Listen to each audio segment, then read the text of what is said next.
Hey guys, back with another video. This is Erica's testimony, and this is part 5. And we're continuing on from the last video, which is the part 4. And we're going to look as the story goes on. It gets even more interesting, you guys. So please listen very carefully to what she's saying, and let's talk about it. Give your opinions in the comments below of what you think about the video or the story, and if something similar have happened to you before, or somebody that you knew experienced this before. Let me know, you guys. Comment, like the video, and subscribe to my channel. As always, there is more videos to come, so stay tuned, you guys. Let's get into the video. I look at her, the time she was in the village, she was when she came back, she was not looking good at all. But one of the things that really puzzled me is everyone that comes to stay with me in the house, I make sure they have good clothes. I make sure their hair is okay. I just make sure everyone, they have their I make sure they have their personal needs. So I had given her shoes, clothes, those things that a person needs. But when she came, she just came with a small bag. I had even bought her a suitcase and some other bags. So I'm wondering, I'm like, now, should I start from zero getting her clothes? I bought this lady clothes. I gave her night dresses. I gave her things that she can use, and now she has come back with almost nothing, not even shoes. This is a lady who had over 50 pairs of shoes. She had clothes. Now she has come without anything. So how is she expecting me to, re-shop for her? And I have other people that I'm taking care of. So it didn't sit right, but I still,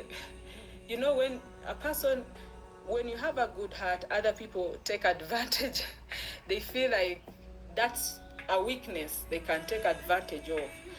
So whenever I was giving clothes to other people, I would still give her, and she was able to get what to use. So now let me go to the point, to the main point. So as you hear her say, this girl, when she came back from the village after she got the news that her daughter was gripped, and she came back, and apparently, so when she found out that her daughter was not gripped, like it was an attempted grip or something, it wasn't that serious or whatever, and she was there, she prayed for the girl, she asked the girl, she was gonna, literally just like giving her emotional support. And then finally the girl, she told the girl to come back to work since everything was fine. So the girl came back to work. So when she came back, apparently the girl had nothing. Okay, she had no clothes, no shoes, and according to her, she had already shopped. She had bought a lot of things for this girl before she left. When she was living with her before she went back to the village, she had gotten this girl a lot of stuff. So she was just confused, like, where's the stuff that she bought for this girl? Like, she came back with nothing. So that's her responsibility now. She's making it her responsibility now to like be like, oh well, now I have to buy all new stuff for this girl, because the stuff that I gave her before, I don't know where it is. Like, she's literally back here looking all dusty up and stuff. Like, what the heck? So now this is something that these people will do, because it happened to my mom. The reason why they do this is because they want you to feel sorry for them. They are they are they are pulling on your good heart. Like, they're pulling on your heartstrings, because you're a good person. So when you see somebody looking like how they're looking, you're thinking to yourself like, you know, I need to help this person. Like this person really needs help. Like if you see somebody looking all sad and dusty and shit, like you want to help them. Especially if that person was working for you. If that person was especially taking care of your kids, like you don't want that person to be like struggling, you know, especially not for like clothes and shoes, you know, you would want to help. So she's pulling on the heartstrings of this lady because she could tell the lady is a good woman. Just like my mom. When my mom let go of her step kids, her stepdaughter, and her brothers and stuff, when she was only trying to focus on her own kids, because she has four of us from her, okay? When she was trying to focus on her four kids only at the time, because that's all she could do, that's all she could afford, okay? At that time, it was like really tough, and my dad could not really, you know, chip in like how he should, you know. So she was, you know, at that moment a little, she was struggling a little bit, you know. She even had to like go stay with a friend or something, you know, at the time. Luckily her friend had like a whole different apartment, you know, in her yard, you know, built behind her house, you know, something like that. So she allowed, you know, something like that. So it's like she was struggling at the time, right? No fucking shame in struggling. Like everybody fucking struggles, okay? But to imagine like you are struggling and um to imagine like you're struggling and you're still trying to help people is crazy. This girl came back from the village. My mom's stepdaughter came back from the village, dusty looking, really dusty, really dusty. I myself was shocked. I was like, is that what? You know who it is? You know, I'm like, what? That does not look like her. That's crazy. Because when she was with us, she looked healthy and clean and you know, looked like herself. She looked like herself. So when she was sent back to her mom and her grandmom in the village, because her mom is still alive. Her mom was still alive this whole time. My mom took care of her. Her mom and her fucking grandma was still alive. Imagine that. Okay? My mom took the responsibility of taking care of her stepkids because their mom didn't have the balls to fucking stand up and do that for her own kids. I heard she was a fucking drunkhead, like she drank and shit, but that's not my fucking business. Anyways, so these people, they will make you feel guilty. They will make you feel guilty. And they will make you feel like you have to take care of them. Okay? Because if you don't, then you're gonna look bad, you know? You're gonna look like, oh, why is this person like, you know, she this have this person with her and she cannot, and this person looks like this, you know? How can you be staying with me and you look like that, you know? Like, no. So we have to like zhuzh you up, make you look nice, you know? Stuff like that. Cause we're good people. We're nice people actually. If it was bad people, actually we wouldn't give a fuck about how you look. Like that's not our business, you know? So but this is what happens. Okay? This is what happens. They will take advantage of your good heart. And you heard her say, like, Christians, you know, you shouldn't be stupid, you know, and just be because you guys want to be Christian, you guys want to be nice people, so you're going to just be, you know, dumb and just invite anybody into your house and try to help anybody. You cannot just do that. You just can't do that anymore.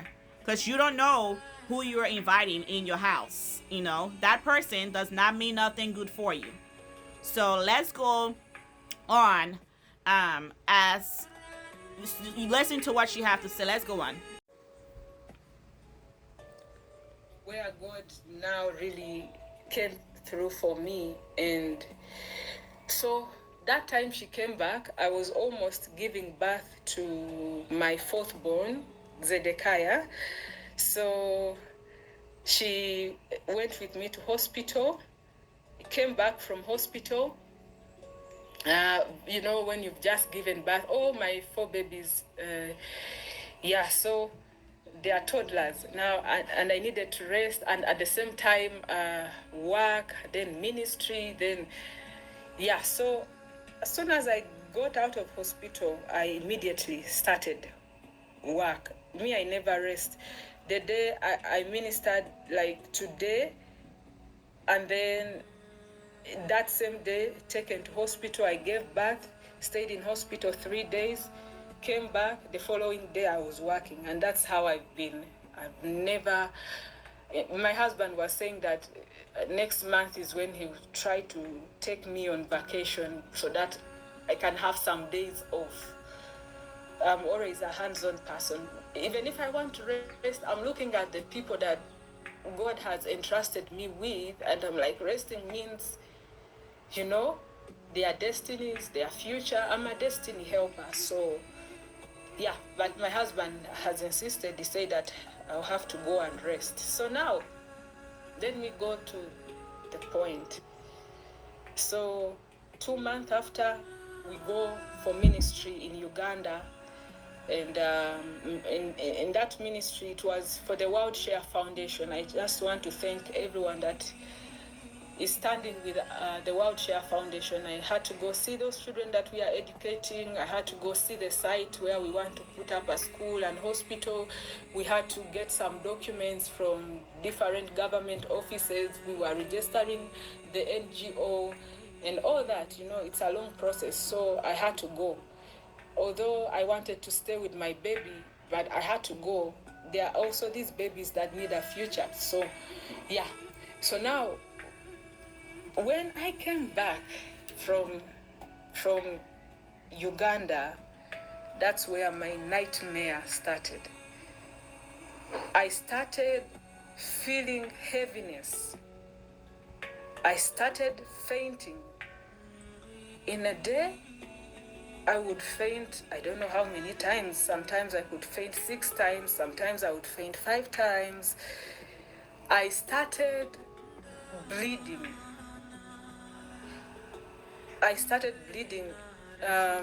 Not like ladies bleed. We have our monthly cycle, but I would bleed in a month. That's 2 weeks. And I'm like, what's happening? This is not me. And then I started feeling dizzy.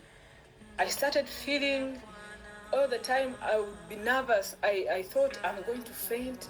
I would be feeling the heaviness. But every time I would feel that, I stand on the word of God that says that those that call upon the name of the Lord shall be saved. So I would be like, Jesus, Jesus. And as soon as I start, have you ever been attacked that even calling the name Jesus is difficult? It comes from the heart, and then by the time you say Jesus, the heaviness lifts, and then now you get some relief, and now that's how you manage to pull yourself to the bed. So most of the times now, I started locking myself in the bedroom. A person that used to work so hard, everyone who stays with me know that I'm not the kind of person that wants to sit in one place. I'm not the kind of person that wants to, because I grew up in a family where we were surviving from hand to mouth. So I will always find something to do, even if my husband, God is using him to provide. Still, I'm not a kind of woman that will sit. I'll still be doing this, doing that. So people started now wondering, why is Auntie always now in the bedroom? I would just lock myself there crying to God. I said, God, now it's me and you. We went to hospital. We did all body checkups, HIV, cancer, the full body checkout. The doctors never found anything. The only thing they found was, the only thing that the doctors found was ulcers. And I was given medication that even made everything worse, and I stopped. And I've never taken the ulcers medicine, and I'm okay until today. until today, I am okay. So, uh, So, as you hear her say, she herself experienced similar thing that I said my mom experienced. Okay?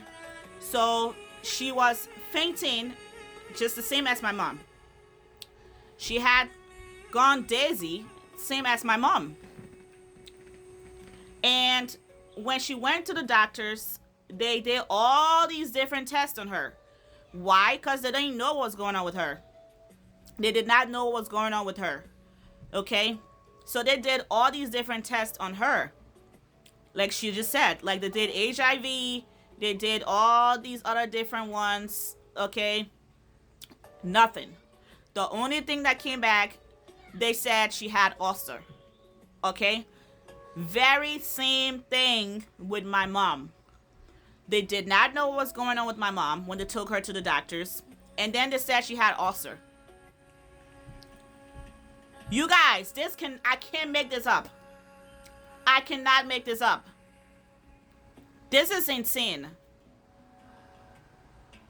This is crazy work. Like, and I feel like the Holy Spirit, like, directed me to this video. And because it's time for the fucking truth to come out. Like, really. Like, the truth needs to fucking come out. This is wild. This girl literally, this lady literally, like, she is fighting some serious warfare, just like my mom, and she does not even know. This is how it is. Like, when you're a good person and you're getting attacked, you can, it's like the way you're getting so intensely attacked, it's like will be so very difficult for you to, like, wrap your mind around it. Like, oh, am I really being, like, this intensely attacked right now? Like, but I'm a good person. Like, who would want to harm me like this? Like, who would want to, like, attack me like this? Why? Like, am I in a war? Like, why am I in a serious war for my life? Who have I offended? Or who have I offended? Or whatever. Like, it will, like, you wouldn't, it's like your mind, it's like you can't figure it out. You just will not, you don't want to believe that you are in a serious freaking war for your life by the people that you are helping, the ones that you have helped before, the ones that you see like they are so innocent and so helpless, like you need to help them. They're the ones that are attacking you fiercely. Okay? You're in a serious battle for your life. This is what's going on in the world today. Okay? So you be thinking that you're a good person and you don't have no enemies. Good people have lots of enemies. It doesn't even make no sense. That's the whole part that boggles my mind. It doesn't make no sense. But you need to be like the post I posted like recently. You need to keep your eyes open and your mouth shut. You keep your eyes open and your mouth shut. That's it. That's just what you have to do to survive in this day and age. Like, seriously. Seriously, this is what happened to my mom. I'm telling you now.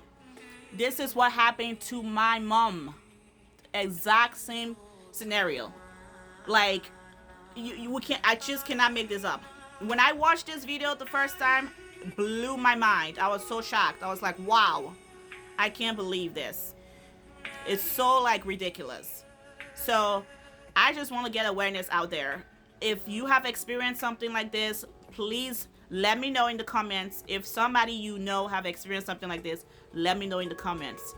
Continue to give the video a thumbs up, and we will continue on the video. Stay tuned, guys. Bye.